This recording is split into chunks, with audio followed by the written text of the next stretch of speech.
With a yo-ho-ho, it's Taylor the Toaster. Welcome back to Let's Play Inazuma 11-3 Team Ogre Attacks. In the last episode we learned about the potential revival of Ray Dark. So here we are at the Argentinian camp to get more information about the Italian team who are apparently hanging out here. Even though we could have just gone to the Italian camp. But you know, they want to start off in Argentina instead.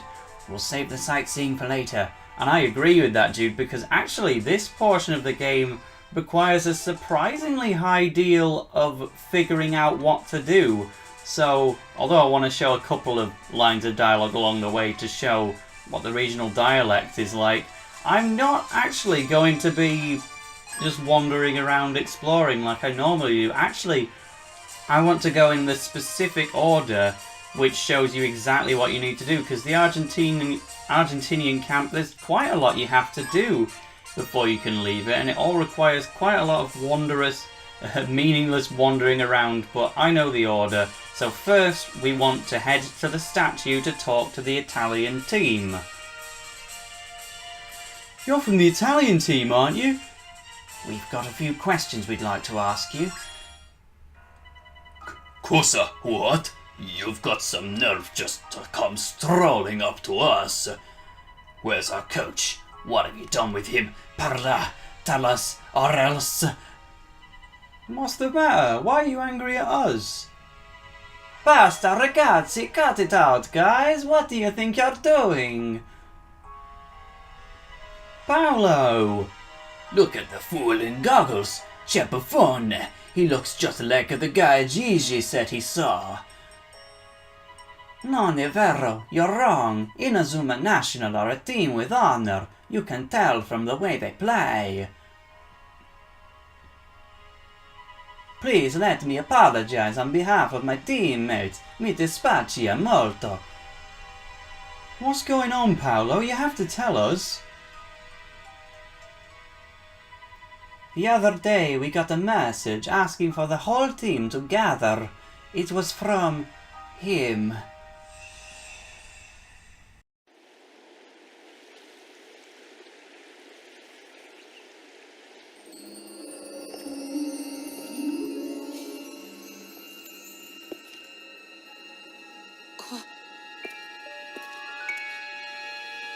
From today, things are going to be very, very different. I'll be your coach.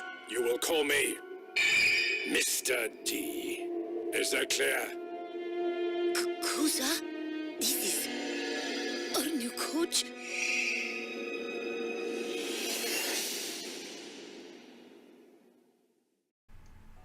He could have picked any other initial, couldn't he? But no, Mr. D it is.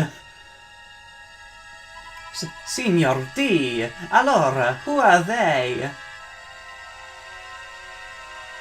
Allow me to introduce you to Team D. They will be representing Italy from now on. Cosa? But we're the Italian team. In Italian.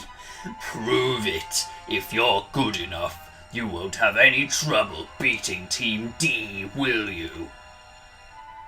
But remember, if you lose, they'll be representing Italy in your place, and you'll be on the first plane home. You've got 3 days until the game. It will take place here, at the training ground in the Italian camp. È terrible! I cannot believe this!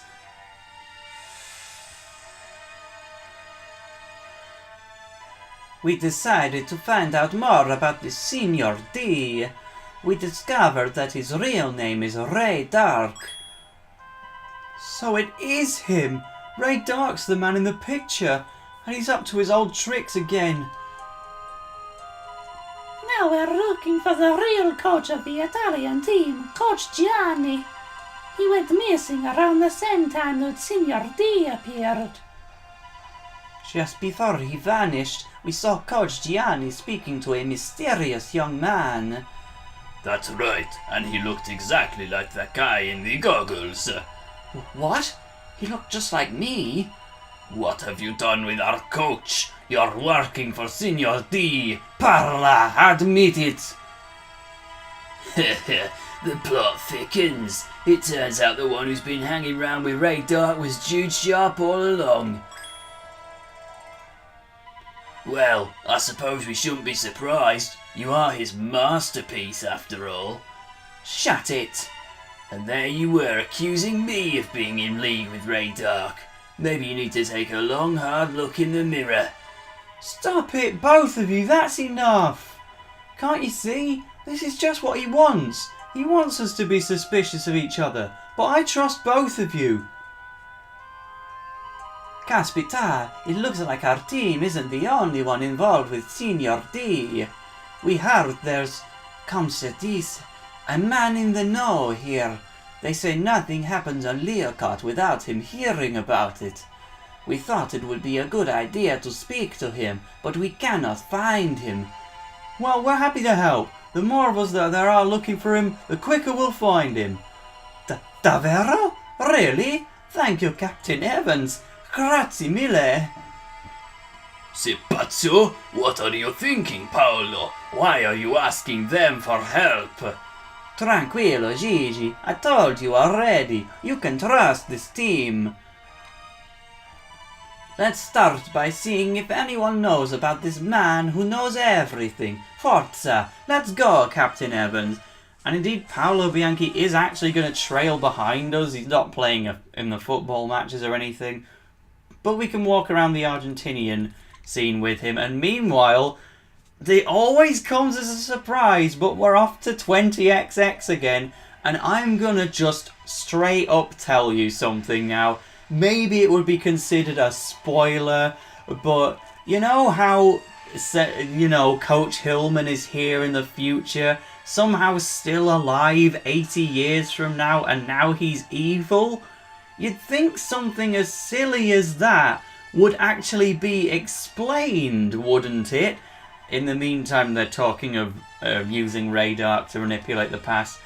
But you'd think they'd explain the fact that Coach Hillman is alive in 80 years from now and being evil, but they don't! It's just a thing. Ferdinand Footy's here, talking about Argentinian steak because that's the only stereotype they've got. But seriously, there's no reason to be suspicious of Coach Hillman in the present day because he never does anything wrong. And indeed, if you're playing Lightning Bolt or Bomb Blast, there's not even a slight suggestion that he might be evil. But for some reason, he's doing bad stuff in the future, and it is not explained at all. What we need to do now is head to the magic moves. That's our next destination. But I kind of feel that maybe they would have explained why Coach Hillman was being evil in the cancelled mobile game, which is called Inazuma 11 Space, because that's set in the time period of Team Ogre Attacks' future, but that game got cancelled. Now, who is the main character in Inazuma 11 Space?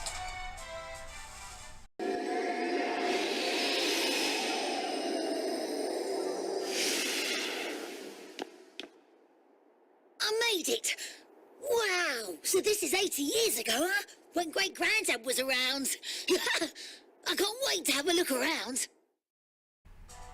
Yep, just the most impromptu cutscene in the game. You try to walk into a magic moves and it occurs. To the point where it's so sudden I'm just going to ignore it. See that guy in the red hair behind the counter? You can't talk to him. He's an inaccessible NPC. For some reason. This magic moves actually sells Mage in the hand, as well as Butterfly Trance, which is in the thumbnail for episode 7 of this Let's Play, the match against the All Girls All Stars, which for some reason is the 3rd most viewed episode of the whole LP. Who'd have thought people loved anime girls, eh? Oh, hang on. Uh-oh, he spotted me. Enjoy your 4-second cutscene. You wouldn't happen to be the man in the know we're looking for, would you? You know everything that happens on Leocott, right? Well, we've got some questions for you. Please, we need your help. Huh? Oh, wait, that's right. As far as these people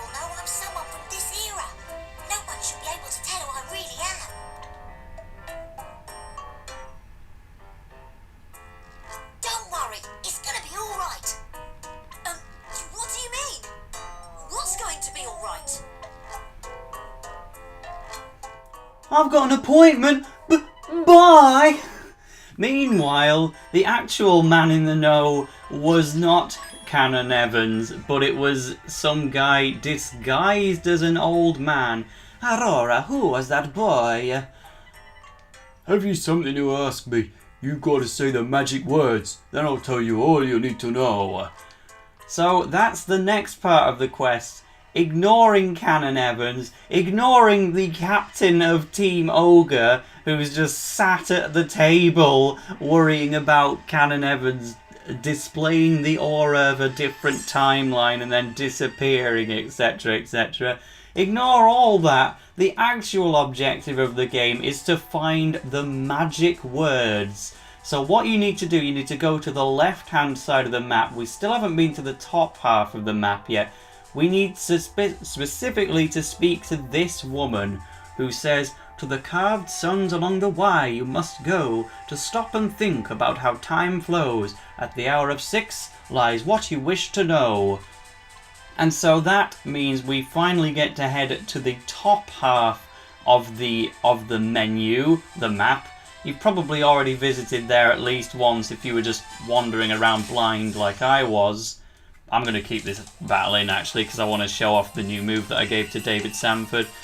But up in this part of the Argentinian camp, basically this place is Isle Delfino because it's covered in manholes which are actually relevant for some reason, but instead of the manholes, you know, springing you 10 feet into the air just by emerging out of them, granting you superhuman jumping powers, instead the one which points to the hour of 6, which also happens to be the nearest one, is relevant. So we'll touch that now.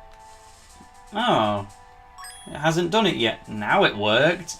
I don't know what it took so long, but if we read the manhole cover, it's got some Argentinian stroke Portuguese words on it, which native speaker Mark Evans has to remember and then take it back to the man in the know. So you can see there's all these manholes up here, but only the one in the centre actually matters.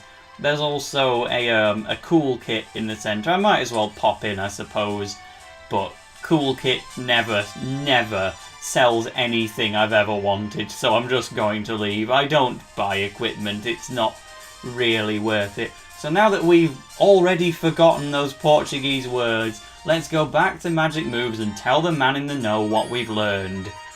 Now tell me the magic words.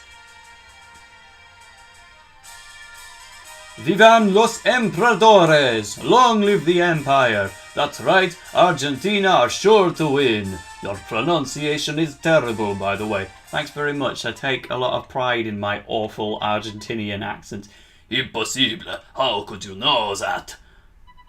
Well, it's quite the hot topic amongst well-informed folks like myself. Coach Gianni was seen speaking to a man with long blonde hair and sunglasses a few days ago. Right, Doc. It seems he was carried off against his will by a certain henchman of this blonde fellow. He was wearing goggles, as I recall. In fact, you fit his description to a T. Do you happen to know what Ray Dark was discussing with the Italian coach? I understand the coach was offered a large sum of money if he agreed to quit. Because he's a fictional character that we never meet in the whole story, he is a saint, and he refused the money and still had to quit because his players were threatened. We never meet the real Italian coach in this game, right? But he's just pictured as an absolute legend. No matter what Team D throw at us, we must stand strong, beat them, and represent our country. Just remember that Ray Dark is dangerous. You need to watch out. You need to watch out too, Captain Evans. You play Argentina in 3 days. Diego Torres is a great player, although admittedly we did defeat his team in the previous episode. Just casually throwing that in there. I wonder when our captain will finally get around to joining us. Ah, yes. Well, I know he will be there for the team in our hour of need. Forza, let's get training. We must keep the team in prime condition until he returns. And meanwhile, within direct earshot, hey look, it's Mr. D, just sat having a coffee in the Magic Moves, right nearby. And nobody noticed. But that's everything we needed to do at the Argentinian camp. You never actually meet any Argentinian players here. But there we go, we're pretty much done with that place forever. But it has a nice exploratory segment if that's your thing. Now we need to get back on with the real story. Excuse me? Thanks. We'll go back into the Japanese camp to talk with our coaches and advance the story a little further before we call things off.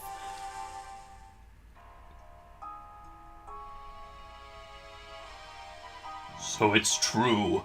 Ray Dark is the coach of the Italian team. Gregory Smith is currently investigating this. You play Argentina in 3 days. You need to stay focused on that. Is that understood?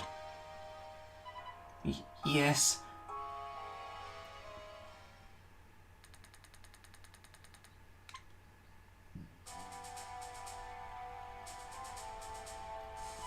Right, it's time to get training. We need to break through Argentina's wall of steel, right, Jude?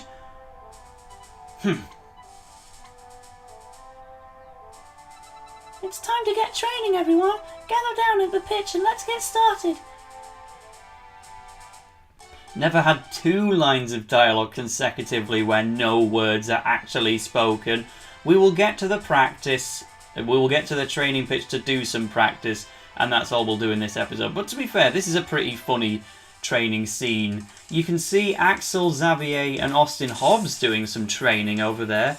Wonder if that implies anything. Jude taking some shots, but most importantly, goalkeeper Darren LaChance is trying to improve his own goalkeeping skills by kicking the ball into the wall. Get a load of that, lads! Old Darren is working on perfecting a new special move. He's giving it his all by the look of it. The dude's fired up, but he's still not hanging the perfect 10. He's got to dig really deep and crank that awesome-o-meter to the max. Well, I know what he needs. Leave this to Scotty Benyon. Oi, Butterfingers. My grandmother's a better keeper than you, and she's dead. What? If we can get Darren to flip his lid, he might actually try a bit harder. I'm not sure about this, but... What a load of rubbish! You're useless, Darren LaChance. You couldn't catch a cold in a snowstorm, and your mother's a terrible cook. Oi, that ain't very blimmin' nice. Check it out, dudes. There's totally this groovy black aura floating around Darren. Huh. What do you have to go and bring me mother's cooking up for, eh? Uh-oh, maybe you went a bit far. It looks like he's really down. Wait, what's this funny tingling feeling? My heart feels proper fired up. Marching the hand is a move that flows from the heart. If I can just gather more energy in my heart, I might be able to blimmin' well do it. Get on, you lot. Fire some shots at me and give it some welly. And if you want to fire some banter at me, feel free. Just leave me mother's cooking out of it, alright? A bit of light banter, eh? I'll see what I can do. I love that scene. In fact, my favourite episode of the anime is probably episode 89 or 99. I can't remember which one it is. But it's just an entire episode dedicated to training up Darren LaChance by insulting him. But sharp, I don't know why you bothered turning up. That's a bit more serious. If you can't focus on training, then I don't want you here. Go on, clear off. Okay. Hang on, Coach Travis. Leave it, Mark. He's right. I need to pull myself together. Looks like Jude's really let this whole Ray Dark thing get to him. Hello, Mark. What's the matter? You're looking ever so slightly troubled. Well, this is bound to cheer you up. I've got a letter for you. A letter? Could it be from Grandad? I don't think so. I doubt that's his handwriting. Why not open it and find out? Somebody is waiting for us under the palm tree in Central Park, because there's definitely only one. Intriguing stuff. I reckon you should go find out who sent it, Mark. Well, that we will do in the next episode. Who could it be from? ...